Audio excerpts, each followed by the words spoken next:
Hello, this video is on how to scam scammers.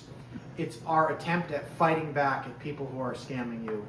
And this is a really big problem, and it's a really nasty people that are doing this. They're taking advantage of primarily old people, and they're scamming them out of lots of money. And it's a difficult problem to solve because it's so common. And I think the law enforcement and the FBI is kind of spread too thin to deal with like $1,000 here, $1,000 there. So these are some of my spoils of some of the scammers that I've scammed, and I'll tell you what I did. But a couple principles is if you're dealing with a human being and you know it's a human being that's trying to scam you, then soak up their time, talk to them, cooperate with them, go along with them. Of course, you're not going to end up giving them money, but the way of retaliating is to take up their time.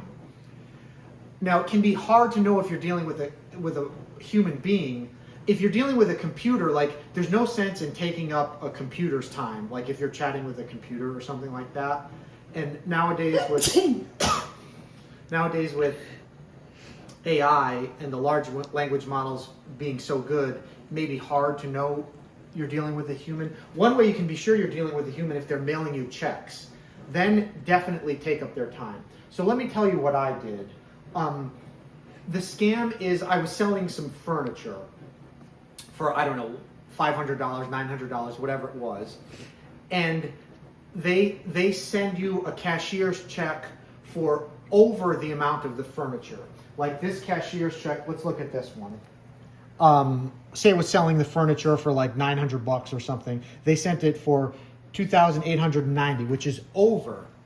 So then they say, oh, I'm sorry, my accountant sent you the check for the wrong amount. Please just send me back the difference. And that's where it kind of gets squirrely. If anybody ever does that to you, that's immediately a red flag, but continue to interact with them. Because the whole point of this is we are going to crowdsource the solution. We want everybody engaging with the scammers, taking their time so it's not profitable. I think this is a good solution where we don't want them to scam people, so we want to go along with them and just consume their time. That's the message of this video. Consume their time if it's a human being. If you don't know if it's a human being, then don't waste your human time chatting with a computer. That's just wasting your time. But if you can get them to mail you a check, so here's where it starts to get fun, where you can, because to priority mail something costs $10 or whatever it is. You tell them there's some problem. So this was my favorite one personally. I soaked it. You can see like it's all trashed and smashed here. This check was for $3,500. It's another one of these overage scams, and I smudged it and poured water on it. And we were texting back and forth. We're corresponding, and I said, "Oh, I'm so sorry. It was pouring down rain. The check got ruined. Can you send me another one?" So now I double scammed the guy. So he sent me. And of course, it's the overage thing. So he could have just corrected it with a second check and sent me the correct amount. But I said, oh, just send me the same amount and I'll send you the refund so we can keep this thing going. I mean, how stupid do you have to be? And the guy sends me another check. This one I cut up for some reason before I thought I wanted to save these. Another check for $3,500 when he could have just corrected it for $900 for the shitty-ass furniture I was sending. So there, I double scammed this guy. Fantastic. Again, the message is if you're dealing with a human being, cooperate with them, be nice, go along with them, and consume their time. Get them to send you checks. Don't be nasty, because we're crowdsourcing the problem.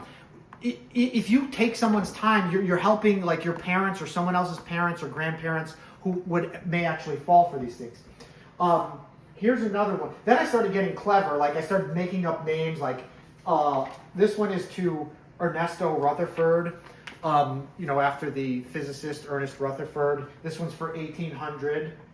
And this guy, I got 3 checks. $1,800 here, another $1,800 here. And look at all these FedEx envelopes. Another $1,800.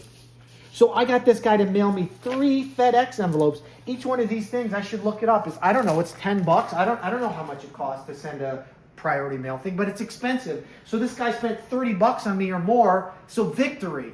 Scam the scammers. Make them keep sending you checks. So so the message is, if you're interacting with a computer, don't waste your human time. But if you're interacting with a human being, consume as much of their time as possible. Get them to mail you the checks, be polite, go along with it, and then see how you can come up with your own clever ways of getting them to resend you checks. Like smush it in the rain or something like that. Get them to keep resending you checks. And scam the scammers. This is a big problem. Let's do it. We get this really nice sense of justice. Like some nasty person scamming you and you scam them back. Fantastic. Let's do it. Thank you very much.